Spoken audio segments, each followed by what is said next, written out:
right. Welcome to the first of the People, Work and Organisations, what I prefer to call organisational behaviour lectures. It's a pity I can't see you all out there because it's a hell of a lot more fun speaking to a group of faces or an individual face rather than staring at a webcam. But let's try and enjoy this experience as much as we can. I have been enjoying your emails, by the way, and hopefully I'm able to deal with all your responses fairly quickly, or your questions fairly quickly. This is the first time I've taught at CQU, but I will be handling this course for hopefully many years to come. So I've got a lot to learn myself in terms of handling things like Moodle and all the different kinds of software systems that CQU have got. Microphone fell over. I certainly hope it's working. All right, let's get into what we've got. I'm going to try and get through the material as quickly as possible so that I don't waste your download time. Okay, so we have dealt with the definition and we've dealt with these slides in that intro section. And we'll move on to what I think is the one of the key components of what I want to bring to this course and what makes it unique in terms of the average business student studies. OB is heavily based upon psychology, which is my discipline. My PhD, undergraduate and master's studies were all in psych. As I think I mentioned, I actually did my undergraduate psych by distance learning. So this is a topic very dear to my heart. I'll just introduce a number of concepts quickly and talk about how they relate and how you can use them as a manager or a HR manager or any other kind of manager within the workplace setting. Hypothesis is effectively a question, a question that you want answered, and it has to be answerable. So, for example, the kind of question you could ask is, if I raise the temperature in the factory or drop the temperature in the factory, is that going to improve performance? This is a question that was really asked many years ago by a group of organisational behaviourists way back when the discipline was quite young. Will temperature or lighting within a factory improve performance? You set a question in a way that can be answered. You then look at a particular population that you want to ask that question of. The reality is that the population, whether you're the manager at IBM or whether you're the Prime Minister of Australia, is generally unmanageable. It's too large, and you need to take a sample. Now, a classic case is where, for example, opinion pollsters are looking at the Australian population, the voting age population, and they want to find out who they're going to vote for in the coming election or a state election. And it's unmanageable to look at all 15 million voting age adults on the electoral roll and ask them the question, because we're going to ask them that when the poll actually opens. And as you keep hearing from politicians, there's only one poll that counts. But in fact, these opinion polls can count. Even if they don't count, they can make an impact, as you know, and they can be incredibly accurate within 1 or 2%. That's actually a bit of a miracle of this particular approach, is that you can actually take a sample of 1,000 or 2,000, which is the common sort of sample size for these national opinion polls, and accurately, with 1 or 2%, predict a national opinion poll. There was a famous case in America, I think in the 1930s, where Reader's Digest wanted to predict the presidential election, and they took the largest poll in history. I think it was 13 or 15 million people answered their poll, and they got it wrong. Whereas these days in the States, a poll can be done of 2,000 or 3,000 and get it right. How's the difference? And the difference is what's called taking a sample and taking a random sample. So a random sample means that where every single member of a population has an equal chance of being picked to be the spokesperson, so to speak, of the population, as long as you do the random sampling right. So if you were running a company of 2,000 or 3,000 people and you want to find out what they thought of the boss, for example, you wouldn't have to ask all 2,000 or 3,000 to get the true answer of what the whole population thought, or very accurate answer anyway. As long as you randomly sampled even 50 out of the 2,000 or 3,000, you would get incredibly, everyone had an equal chance of being asked, and it made sure that each of those 50 did respond. You don't want to have sample 50 and then have only 10 of those agree to respond, because the 40 people who didn't agree, they could be a non-representative sample. They could be the ones who hate the boss and don't want to give any time to the company. So you need to try and get a good sample that's randomly sampled at a high response rate in order to get an accurate picture of a particular population. Experimental and control group, we'll talk about that in a minute. Placebo is something that I do want to talk about briefly now, because it's a concept that is really important within psychology. Placebo is the Latin word, I think, for faith. It might be the Greek. I'm thinking Latin, actually. And in fact, human faith, and we're not talking about religious faith here, we're talking about faith in general, belief in ourselves, for example, belief in our country, or belief in our systems. The faith is an incredibly powerful part of human life.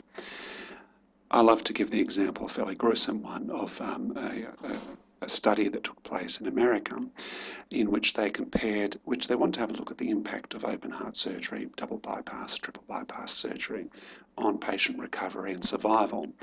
And they actually did operations on an experimental group in which they did, proper bypass surgery.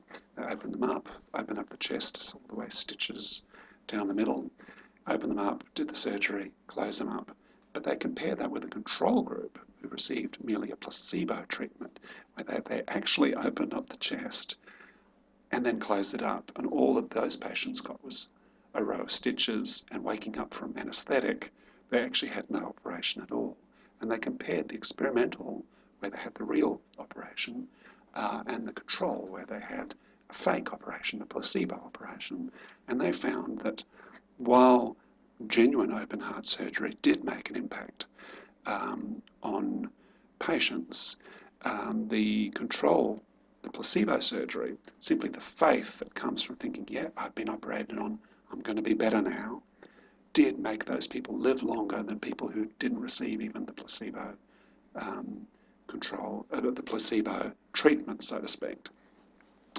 The thing about these patients in these two different conditions is that they didn't know whether they received the real treatment or the fake treatment, the placebo treatment. They were blind to it. And sometimes you even get to the stage where nurses that are involved in a medical experiment are blind to which treatment a patient receives, whether it's the real pill or just a sugar pill, for example, for testing medicines.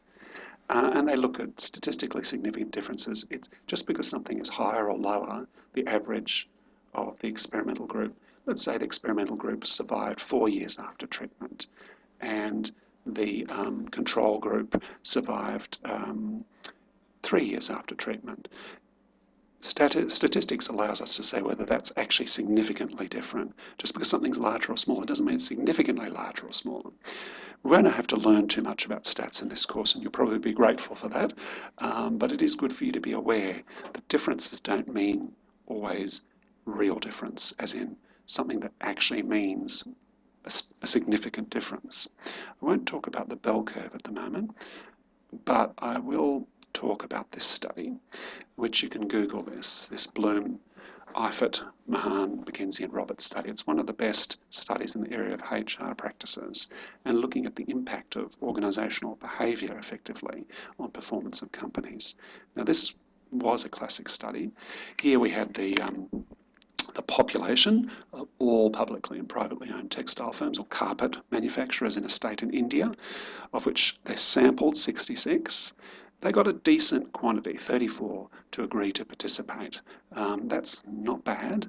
That's, what is it? That's maybe 50, 53, 55% agreed to participate. It still makes you wonder about the other 32. Why did they not agree to participate? Were they particularly bad performers? Were there cultural differences between those companies and the companies that agreed to participate? Or were they more successful companies and subsequently so busy with fulfilling orders that they had no time to agree to participate to anything?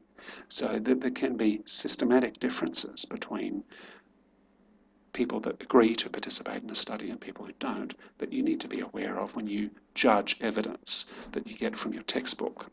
And while I think of it, I should show you the textbook. If you haven't got that textbook, I strongly urge you to get it. It is very important, either an ebook version or a real version of it. It's very important for you to get that textbook in order to do well in this course and to digest the chapters that we point you to. It is very important. So they randomly assigned this 34. They randomly assigned them to either experimental group or control group. Using high quality, very expensive this study was, high quality consultants from Stanford and the World Bank. Stanford's a famous American university. Control groups were just given a bit of a placebo treatment, a diagnostic that, to spend a few hours just to make them feel like they were loved and wanted, to compare that with people who got 5 different kinds of interventions, so the real, excuse me, the real deal treatment. And my microphone's about to go again. Those 5 different types of treatment were, factory operations. When I point at the screen, you can't see what I'm pointing at, but I'm pointing at what you're looking at here. Quality control changes, inventory control, HRM, which is probably the closest to the OB perspective, which includes, including job descriptions and performance-based incentives, and sales and order management changes. And there were significant changes between those 2 groups, but the question you need to ask, and which, you, in terms of when you do your case study work, when you're going to present evidence in your case study work as part of your, I think it's assignment 1 or assignment 2, I've already forgotten, but it's assignment 1, isn't it? You need to assess evidence and talk about its strengths and weaknesses. Don't simply deliver to me evidence that is, you just present it as if it's gospel truth, or it's in the textbook, it must be true. That's not how science works, and it's not how OB works. We don't prove anything, so don't use these absolute words in your essays. Instead, talk about, evidence suggests, there is supporting evidence for this position. However, this other paper, this other study, shows evidence that casts doubt. So if I had to sum up Western's thinking or science and OB, organisational behaviour, which this course is very strongly based in OB, if I had to sum it up all in one word, that word would be doubt. Not certainty, but doubt. And as students and even beyond, we love to jump to conclusions. But it will be a strong positive sign for your essays if you can demonstrate not only that you feel doubt, but demonstrate why you feel doubt, that you can analyse studies and get the best bits and the worst bits out of them. Okay. Now, the textbook talks about 4 different perspectives on organisational effectiveness, and it's good for you to familiarise yourself with it. Open systems, organisational learning, high performance, stakeholder perspective. I will go into the open systems just briefly. First of all, be aware that organisations, one of the reasons that life is so complicated and there is so much doubt, is that there is these first 2 bullet points here. The organisations don't exist in a vacuum.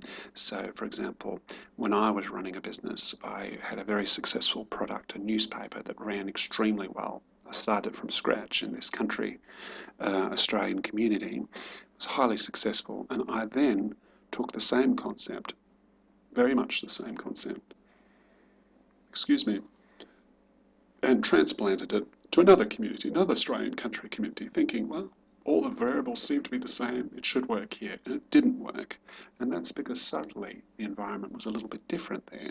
And you need to be aware that, if, for example, a particular manager's style might work in one particular department, the design department of your business, but the same manager and the same style might not work in the engineering department of your thing. So subsystems also have their own, a life of their own and characteristics of their own, and it's incredibly complicated. Then, there's organisation environment fit, that the degree to which an organisation fits, that's a concept that you should be aware of. Organisational efficiency is, often referred to as productivity, the ratio of inputs to outcomes, and it also refers to the degree to which internal subsystems work well together as a well-oiled machine, so to speak. So the open learning perspective, the organisational learning perspective, that's a slip of the tongue, moves away from traditional steel in, cars out perspective to developing human capacity through learning.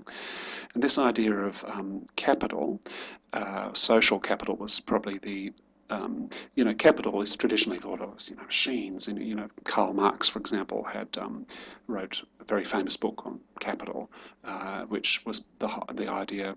He is the one who made the idea of capitalism such a big deal in Western thinking, and he was, of course, the founder of, in many senses, of the idea of communism. But social capital was a concept developed by this French historian called Alexis de Tocqueville. He was a sociologist, and he looked at capital in a different way, as all the invisible things about a company or an organisation that added to its strength.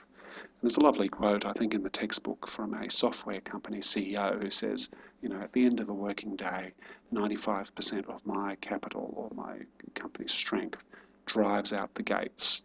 And I think that's as a manager, you need to be aware of the power of your employees. So you've got the human capital. Structural capital refers to things like the layout of an organisation. The university campus where I'm working, for example, is 8 stories high and there's 6 lifts.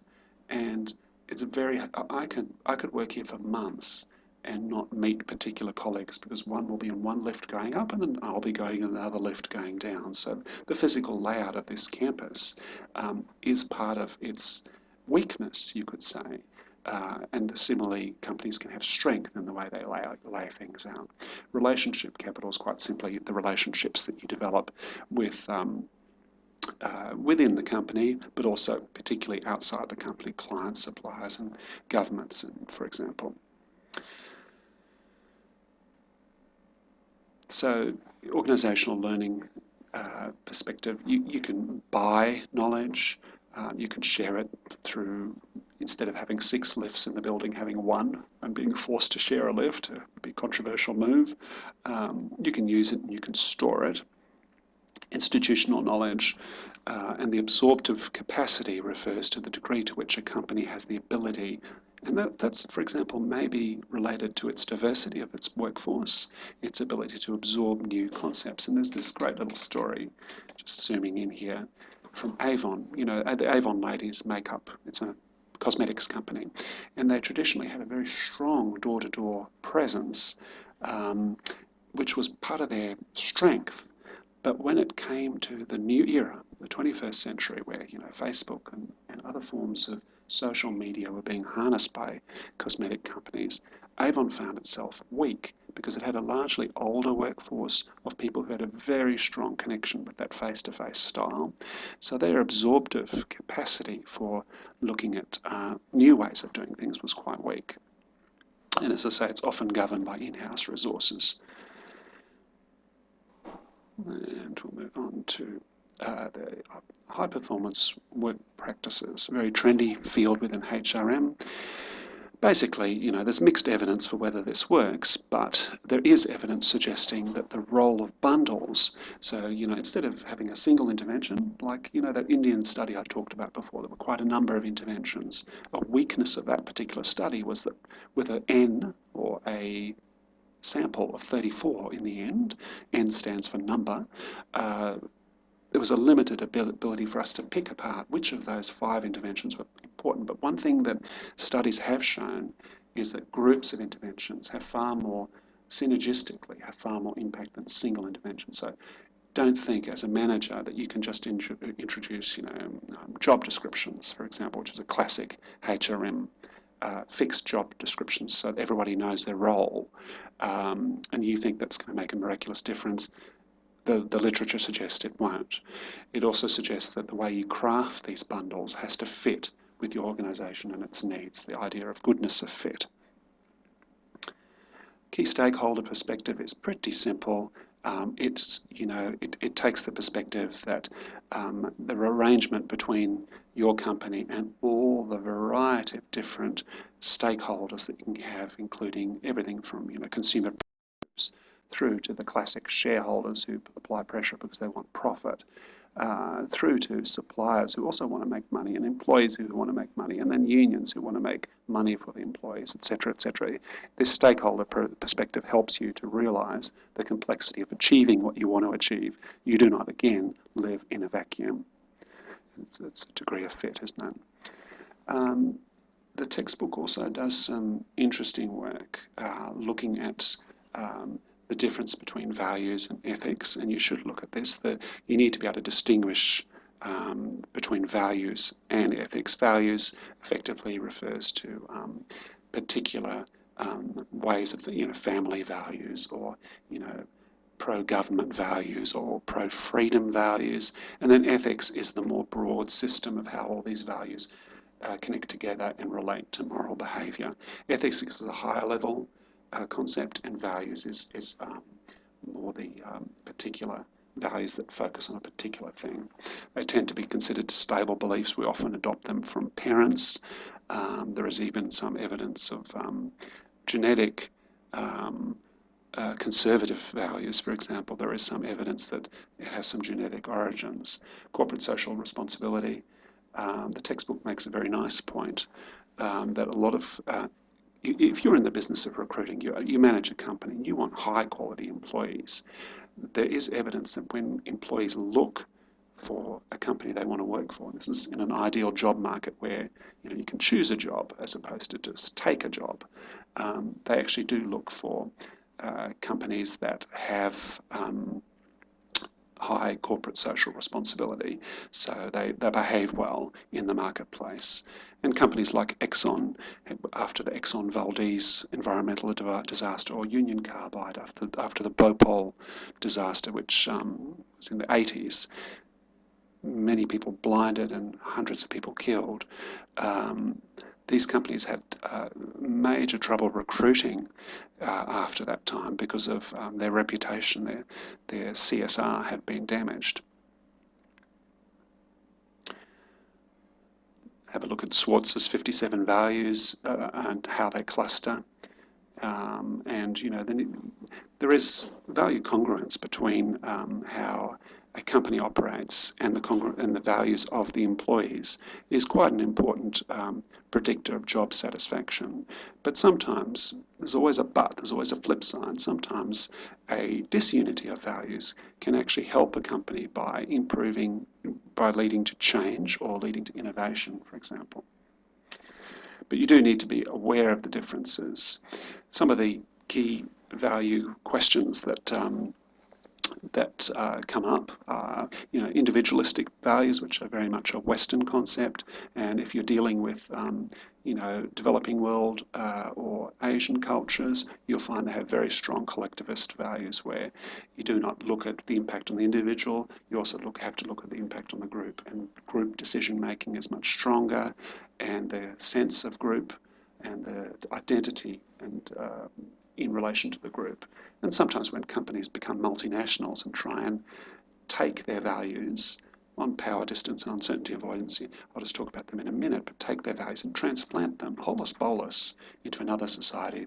They come up with some extraordinary and sometimes painful, disastrous, and quite funny problems. But we'll just power distance is a bit of a confusing term, and I'll just quickly define that for you.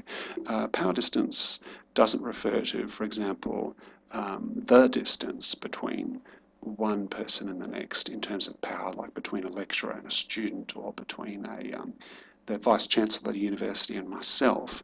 That's not what it refers to.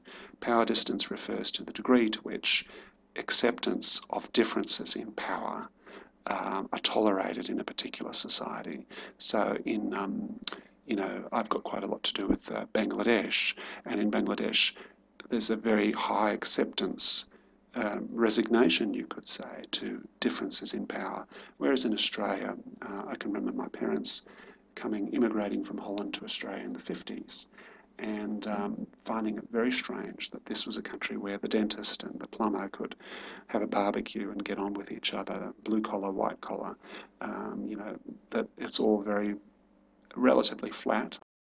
That was what was tolerated. Uncertainty avoidance is a little bit similar to what it sounds, which is degree of wanting to come, like as students, I urge you not to avoid uncertainty too much, because it's actually a very healthy and scientific state of mind. I mentioned doubt before, and that's really what I'm talking about here. Achievement and nurturing. Achievement it tends to be somewhat of an individualistic perspective involved with individual achievement, and nurturing is more the group perspective once again.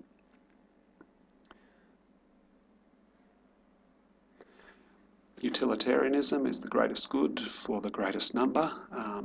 Individual rights, this is a Western concept, once again, where people feel, this is something that's developing with time as well.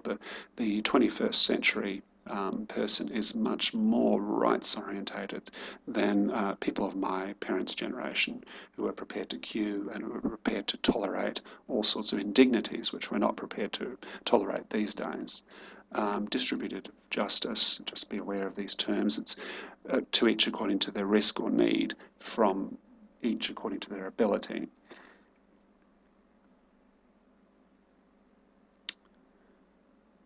And just be aware of, I'll just zoom in here, workplace diversity. We're going to be talking about this quite a bit throughout this course, but you need to be aware of the difference between surface level diversity and deep level diversity. Surface level diversity refers to things that you can see, not surprisingly.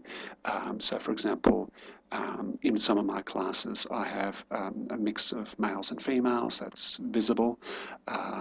Different races, height, age, these are all visible levels of diversity. Cultures, there were a few people yesterday in my group wearing turbans, so clearly, and some that weren't, some with laptops, some with weren't. There's a lot of diversity that you can pick just with your eyes. That's surface level diversity.